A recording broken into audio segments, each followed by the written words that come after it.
প্রিয় দর্শক, সাজ্জাদ কাদিরের শুভেচ্ছা নিন। এই মুহূর্তে আপনাদের সামনে কথা বলতে এসেছি কি হবে বাংলাদেশের।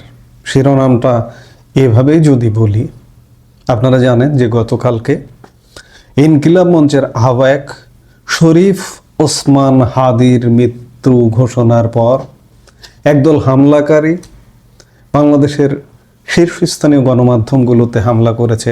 দৈনিক প্রথম আলো, দ্য ডেইলি স্টার অফিসে ভাঙচুর করে, আগুন দেয়, এবং শুধু ভাঙচুর এবং আগুন নয়, পুরোপুরি লুটপাট, সম্পদ ভিতরে যা ছিল ধ্বংসযজ্ঞে পরিণত হয়েছে। যার দরুন আজকে এই প্রধান দৈনিকগুলো প্রকাশ হয়নি। আমি জানি না যে শরীফ ওসমান হাদির মৃত্যুর সাথে ডেইলি স্টার কিংবা প্রথম আলোর দায় কি, দোষ কি। শুধু তাই নয়, আপনারা জানেন গতকাল রাতে বাংলাদেশের সংস্কৃতি চর্চার একটা অন্যতম শ্রেষ্ঠতম শিক্ষা প্রতিষ্ঠান ছায়ানট ভবনে ভাঙচুর করা হয়েছে, আগুন দেওয়া হয়েছে। ওসমান হাদির মৃত্যুর খবর ছড়িয়ে পড়লে রাতভর দেশের বিভিন্ন স্থানে ভবনে ভাঙচুর ও আগুন দেওয়ার ঘটনা ঘটে। বা এটাকে আন্দোলন যদি হয়, প্রতিবাদ যদি হয়, আন্দোলন এবং প্রতিবাদ তো একটা নৈতিকতার জায়গা থেকে হয়, কিন্তু লুটপাট কেন? নিউজ সম্পাদক নুরুল কবির ঘটনাস্থলে গতকাল রাতে গেলে তিনিও হেনস্থার শিকার হন। যে রাত 1টার দিকে ধানমন্ডিতে অবস্থিত বাংলাদেশের অন্যতম সাংস্কৃতিক সংগঠন ছায়ানটের ভবনে ব্যাপক ভাঙচুর করা হয় এবং আগুন লাগিয়ে দেওয়া হয়। হামলার পর রাত 3টার দিকে ছায়ানটের ফেসবুকে দেওয়া এক ঘোষণায় ভবনটিতে পরিচালিত ছায়ানট সঙ্গীত বিদ্যায়তনের ক্লাস সহ সংগঠনের সব কার্যক্রম পরবর্তী ঘোষণা না দেওয়া পর্যন্ত স্থগিত রাখার ঘোষণা দেওয়া হয়েছে। আবারও ভাঙচুর করে আগুন দেওয়া হয় আগে 2বার গুড়িয়ে দেওয়া ধানমন্ডি 32-এ থাকা শেখ মুজিবুর রহমানের বাড়িটি।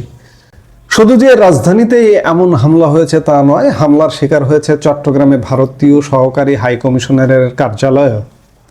এছাড়াও রাত 11:15টার দিকে চট্টগ্রামের সাবেক মেয়র মহিউদ্দিন চৌধুরীর বাসায় আগুন দেওয়া হয়, গুড়িয়ে দেওয়া হয় রাজশাহীতে আওয়ামী লীগের পার্টি অফিস।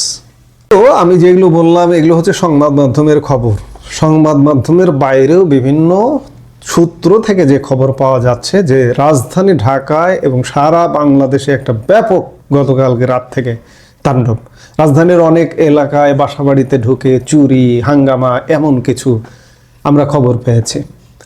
সত্যিকার অর্থে বাংলাদেশ একটা চরম যুগ সন্ধিক্ষণে। এই যে ডেইলি স্টার প্রথম আলোতে হামলা হলো, এই ডেইলি স্টার প্রথম আলো কারা? কিংবা এই যে সম্পাদক, নিউজ সম্পাদক নুরুল কবির, বিগত আওয়ামী লীগ সরকার পতন হোক, আওয়ামী লীগ সরকারকে চান না। এই প্রথম আলো, ডেইলি স্টার কিংবা নুরুল কবিররা আওয়ামী লীগ সরকার বিরোধী ছিল। আওয়ামী লীগ সরকার তো এখন চলে গেছে। এই আওয়ামী লীগ সরকার পতনের পেছনের সাহসী সেনানী যদি বলেন প্রথম আলো, ডেইলি স্টার, নুরুল কবিররা, আজকে তাদের উপরে হামলা হচ্ছে। কিংবা এই যে ওসমান হাদি মারা যাওয়ার পেছনে ছায়ানটের ভূমিকা কি? ছায়ানটে কেন হামলা? এগুলো কি হচ্ছে? এগুলো কেন হচ্ছে? এর থেকে উত্তরণের উপায় কি? আজকে সেনাবাহিনী কোথায়?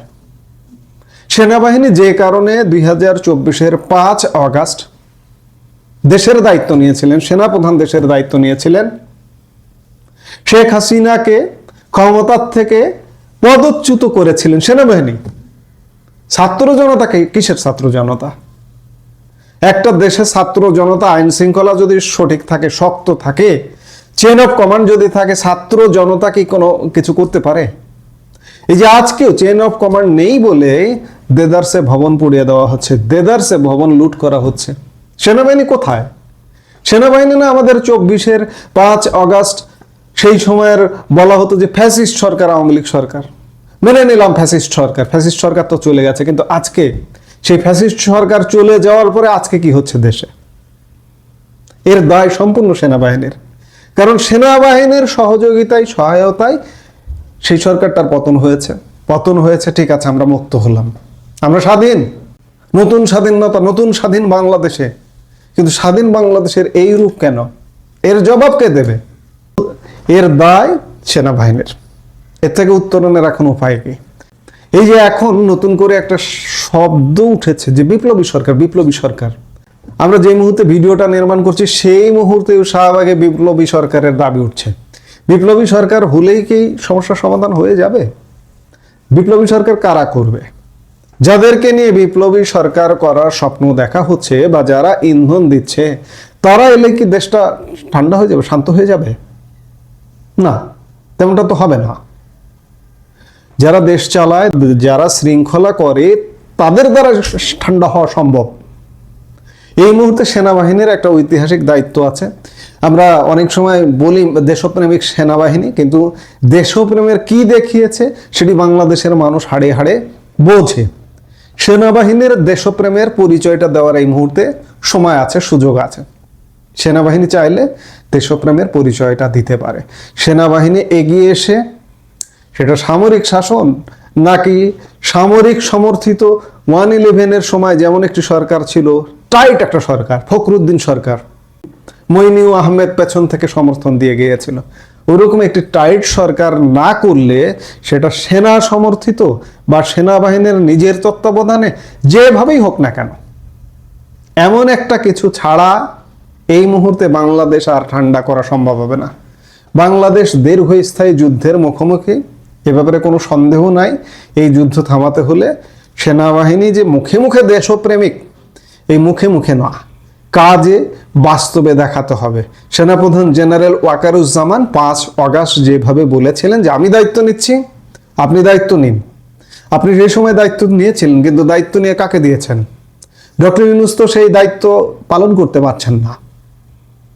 আবারও 1.5 বছরের মাথায় আবারও দায়িত্ব নেবার সময় এসেছে। কতবার দায়িত্ব নেবেন জানি না, আমরা জানি না। আবারও দায়িত্ব নিন, দায়িত্ব নিয়ে দেশকে ঠান্ডা করুন। এছাড়া বাংলাদেশের মানুষ বাঁচবে না। এই মুহূর্তে এ পর্যন্তই। সবাই ভালো থাকুন, সুস্থ থাকুন। আমাদের ভিডিওগুলো নিয়মিত পেতে সাবস্ক্রাইব করুন Sajjad Kadir and the legends YouTube channel এবং লাইক, কমেন্ট, শেয়ার করে সাথে থাকুন।